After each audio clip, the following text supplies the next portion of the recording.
Hello, hello, hello, everybody. Hello. Today, we are going to be watching Avatar Fire and Ash.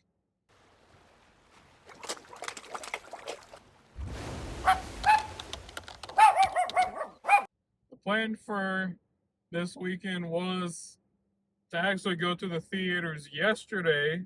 I had asked a friend of mine that I used to work with if he wanted to go to the IMAX with me, but I sat around all fucking day yesterday waiting for him to only get one or two responses all day and then no fucking response when we're supposed to be going to the fucking theater. I am a person that schedules everything out. And if someone fucks up my schedule, I'm gonna be fucking pissed about it. Like I've got a lot of shit scheduled out for this month in 2025, like the end of 2025, and I've got all of next year, all of 2026 scheduled out.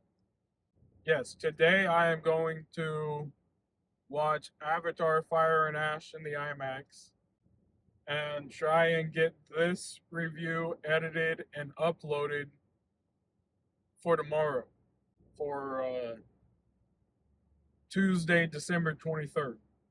Because as I'm recording this today on the 22nd, I just had reaction to Stranger Things season 5 for episode 4. I had that reaction go up today, and Stranger Things season 5 volume 2 episodes 5, 6 and 7 are being released on Thursday on Christmas. So I will be going to the theaters Thursday morning to watch Anaconda in theaters, doing a review that afternoon, and then waiting up and watching Stranger Things Season 5, Volume 2 that evening when it releases at 7 p.m. And then I'll be watching that all that night. And then doing reactions, hopefully editing them in time to post them throughout the week right before the finale hits on New Year's. So yeah, I've got a lot planned. Hope you guys stick around and enjoy everything I've got planned. But yeah, today I am headed to the theaters to watch Avatar: Fire and Ash.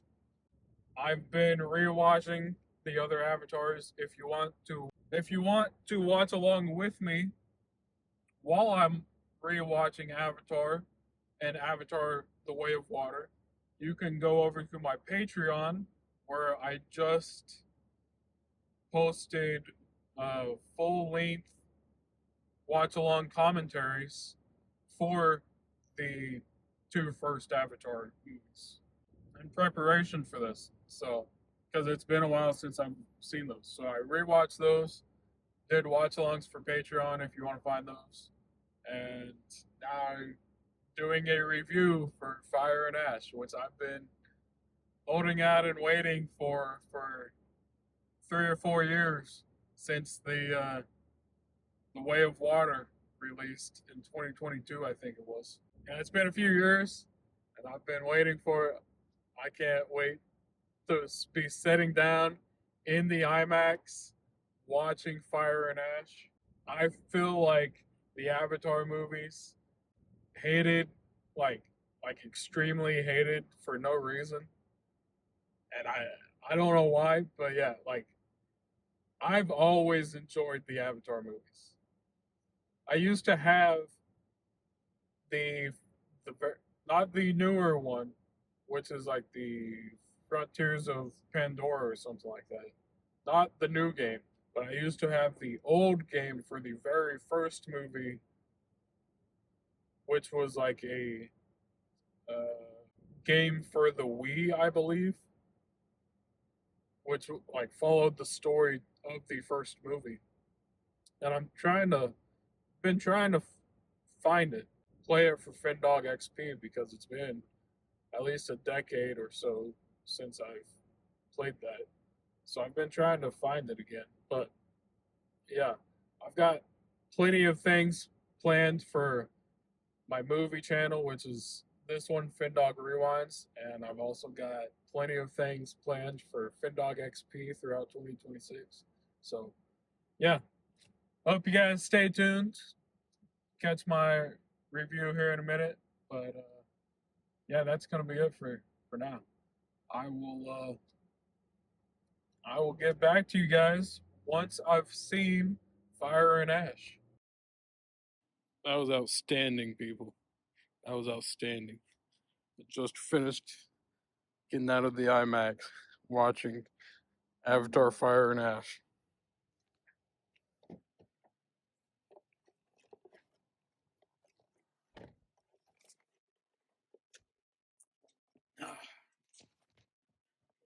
Yeah. Just finished getting out of the IMAX. Just finished watching Avatar, the third Avatar. And that was outstanding. That was spectacular. The the motion capture, the like you could just like the performances in this movie was just fucking outstanding. And they filmed this one at the same time they did the second one, which I know a lot of people are saying that like this third one is their favorite and like the best one out of the series. I I still enjoy the first one a lot. And after rewatching the second one again this week, or last week, I guess, uh, like I really like the second one too. And the visuals and just like the like world building in the second one was was like phenomenal. But but this one definitely is the best one in the series. Like you got the air people, the people we see from the first movie. I don't remember that tribe's name, but then you got the Metahina yeah, I think it's Metahina or Meta something like that.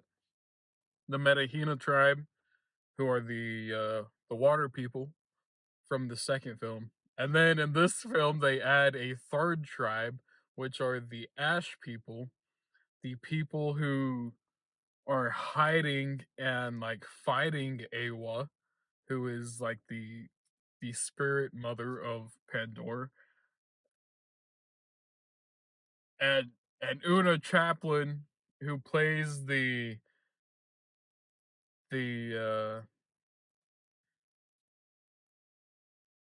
damn it, I forgot the word that they use for it. Basically, like the tribe mother of the Ash people, um, or the tribe leader of the Ash people, um, Una Chaplin, who is of course Charlie Chaplin's like relative, or granddaughter, I believe.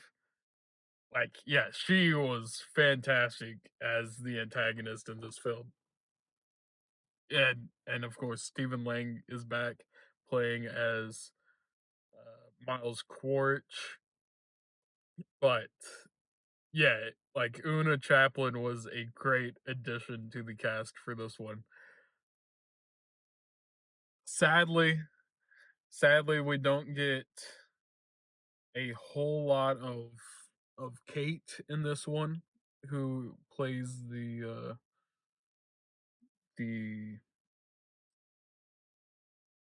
tribe mother of of the water people, Medahina. Um, like we don't really get a whole lot of her in this film. Like we don't really get a whole lot of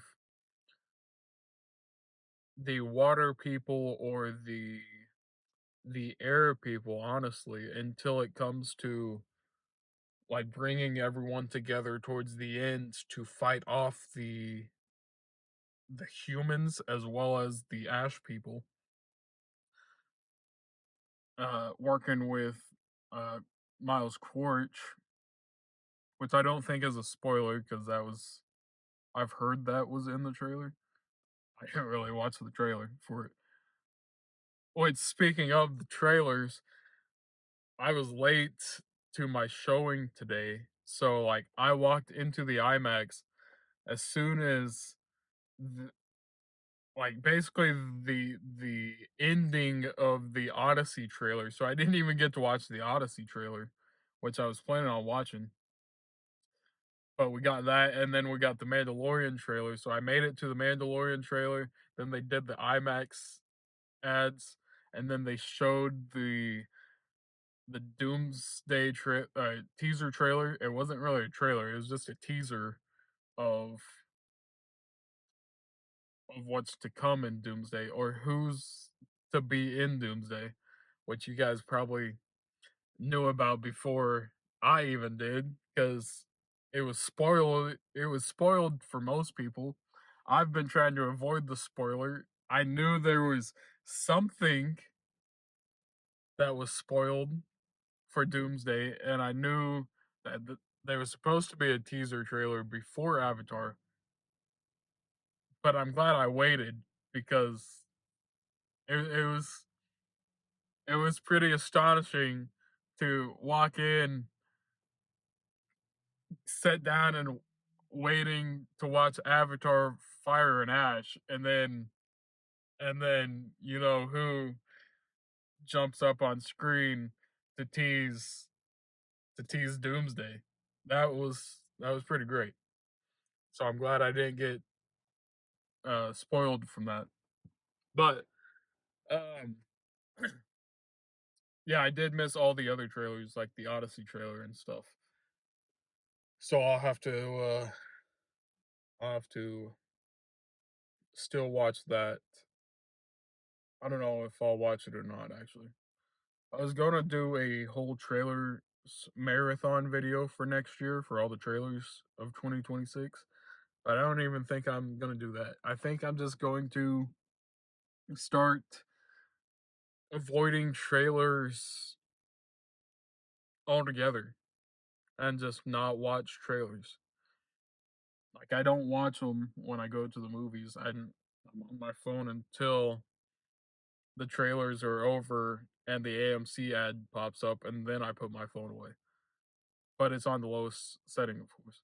But yeah, like I don't even watch trailers, so I I think I'm just gonna avoid all trailers for now. I used to just watch like the first trailer or the teaser trailer for a movie because the later on trailers tend to spoil a lot. But now I'm thinking that even the trailers at all, like teaser trailer, first trailer, second trailer, third trailer, like they all kind of just spoiled the whole story of the movie. So I'm just avoiding trailers altogether. Um, but back to Avatar: Fire and Ash. Um, it was out of it was out of this world, man. Like the visual effects, the motion capture, like you could tell that the performances were being portrayed by the actors. Like you could tell that Sigourney Weaver was like putting everything she could into to mocapping and playing Curie. You could tell the same thing with uh the the guy who plays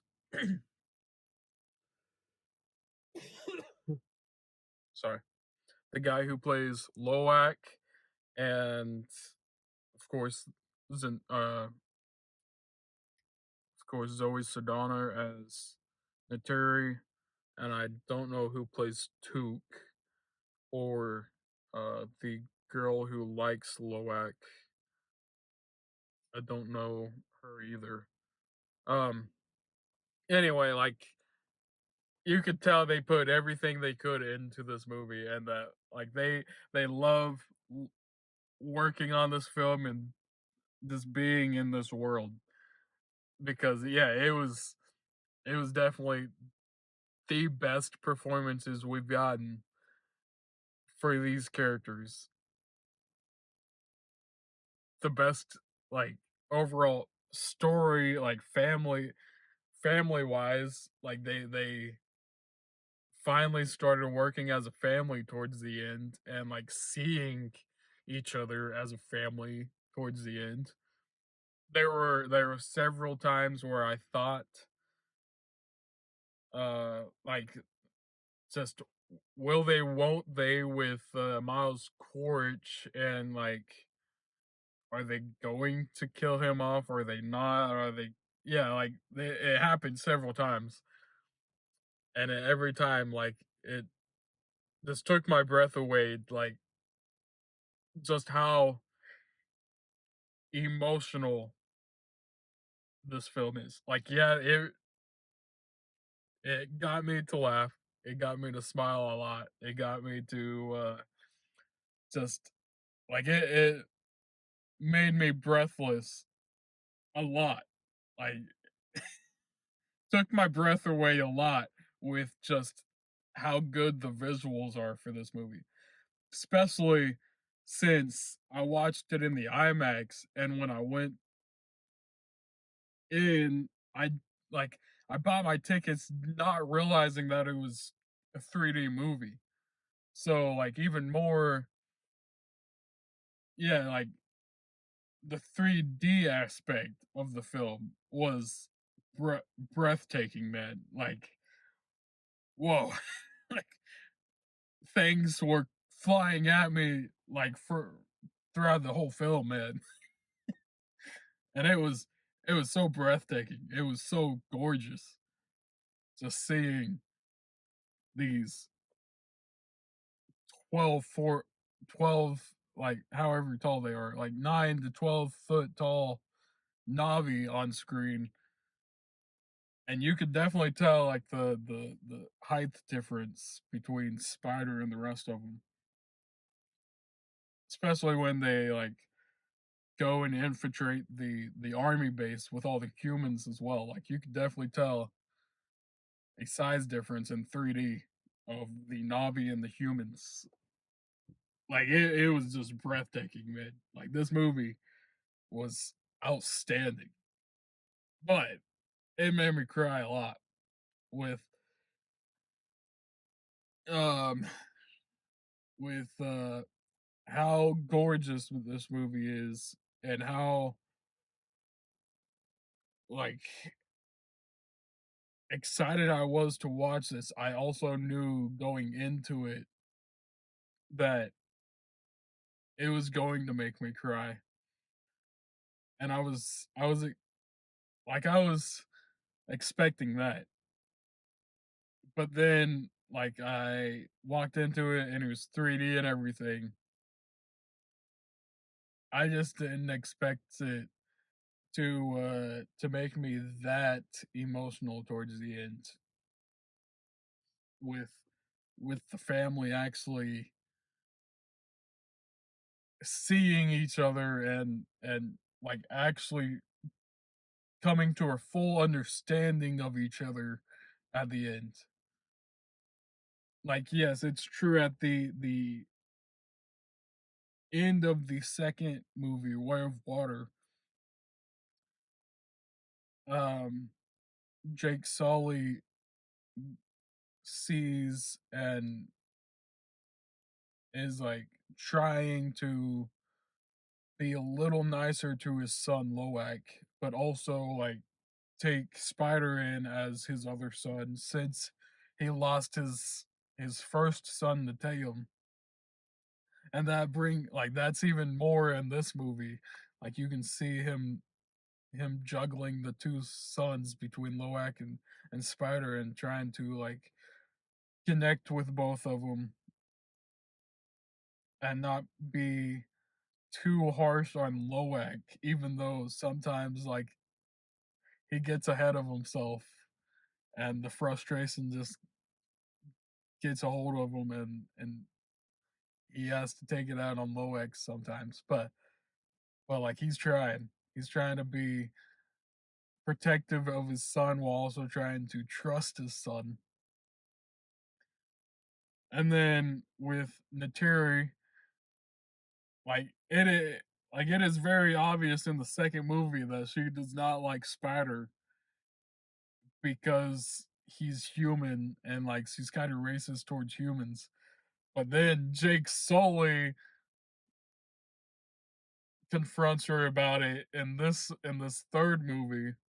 And so like yeah, in this third movie she starts to slowly open up to yeah, her husband being a human, which she already knew, but like she still has like blinders on because he's in a Navi body now. But she hates Spider, like everything about Spider, and because he's a human. But she slowly starts to open up to Spider and like welcoming in him into the family towards the end of this movie. And it's all just so beautiful, man. Like it's so beautiful. I love every bit of it.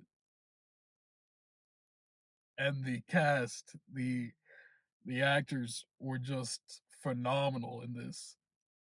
And I sat down and watched the making of Way of Water and Fire and Ash since they were both filmed at the same time. Like they had to solve problems of how they were going to get mocap inside of like filming in the water because they like filmed it all in the water. So they had to figure out solutions to get mocap um and like yeah, do all the performances and stuff in the water. And when they figured that out, then they were able to start, filming the second movie as well as the third movie. So I watched the behind the scenes of all that. I think it's called Fire Fire and Water or Water and Fire or something like that on Disney Plus. And if you haven't watched that, I recommend you guys go and watch the behind the scenes of just how they filmed these Avatar movies, especially the first one. Like there's deleted scenes and behind the scenes of the first movie as well, but which I've seen a few of those. I need to get out my Avatar physical disc and like watch the behind the scenes that's included in that at some point because I found like a new copy of it that has like over 3 hours of like behind the scenes or deleted footage for the first Avatar. So I need to rewatch that. But yeah, if you haven't watched any of the behind the scenes stuff, I do recommend that because I watched the behind the scenes of the second and third one last night, and like it is just so cool, but also like took a lot out of the actors and the crew of Avatar to film these movies, and they deserve every praise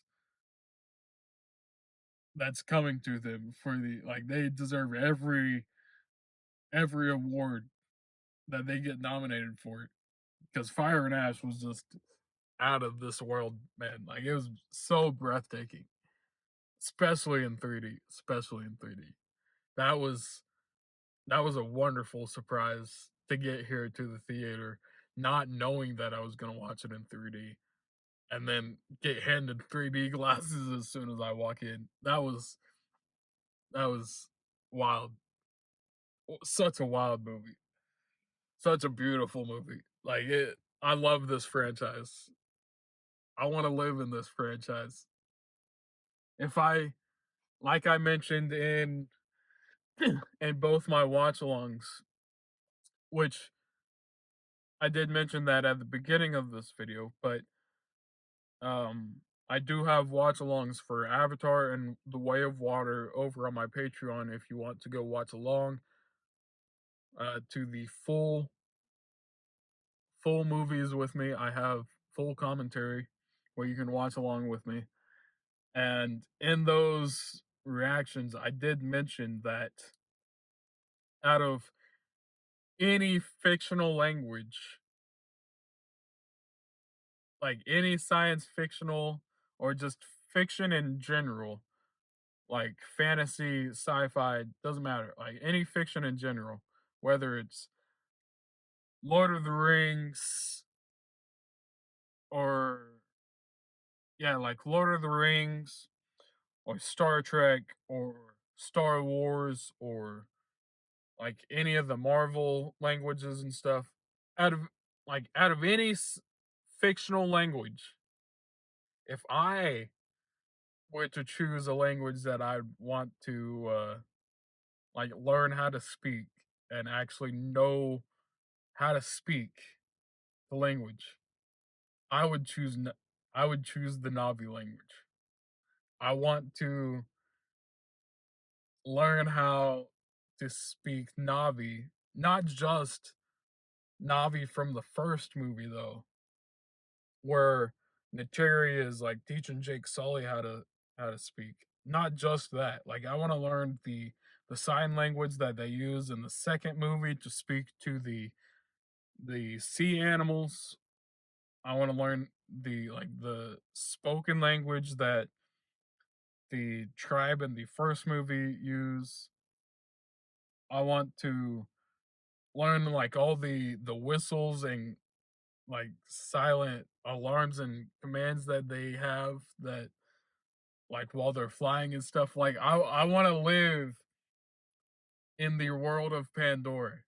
That would be my choice. Would would to learn yeah, would be to learn the language of Pandora. Out of any fictional language, that's the language I would want to learn. So but yeah, that yeah, I just love this world. I love this franchise. Eventually I want to go to Disney World, or I know they are like trying to make one in Disneyland now as well. But I want to go visit like Pandora and the Life Tree, and yeah, I just want. I think it would be cool to go visit all that and like actually be in Pandora. That would be heavenly. It really would. But yeah, watching it in IMAX in 3D got me the closest I could feel to living in Pandora, and I loved every single moment of it. I really did. Also, I wasn't thinking about the beanie I was wearing till sat down to watch the movie, and of course, you know, I was just thinking, Cookie Monster. It's a blue beanie, blue. It matches the Navi, but it also has these stringy things that kind of look like what they use to connect to Awa and speak to Awa. So, which you know was also I don't. That's kind of a spoiler to the movie. So I'm gonna spoil a little bit of the movie here, but that was also one of my favorite parts of this third movie was Spider Carrie trying to save Spider because he couldn't breathe on Pandora, of course. Like we saw him wear the mask and everything in the second movie. And Carrie had the ability to give him the ability to breathe on Pandora, and then he started growing his own one of these. Like he is Pandoran. Like he is the Navi. He is part of like that was it's gonna make me cry again. But that was the end of the movie was him being welcomed in by all of the tribes through Awa. They actually welcomed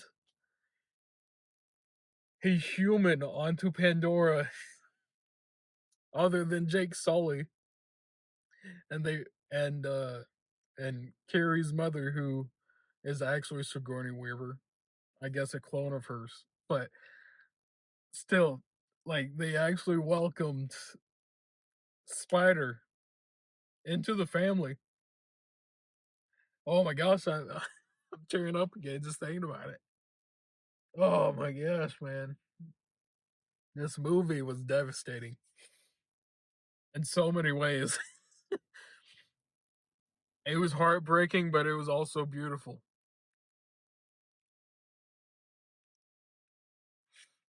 It was heart fulfilling as well. It's definitely what I needed to watch today. Oh my gosh. That made me that movie made me feel so many different ways. Anyway, that's gonna be my review for Avatar Fire and Ash. I hope you guys enjoyed the movie as well. If you guys did enjoy the movie, let me know down in the comments below what your favorite moment of this franchise is from the other movies as well. Or just your favorite moment from Fire and Ash. I'd really like to know that. But yeah. Yeah, let's have some some discussion of the movie down in the comments below. And I will see you guys in the next video. All right.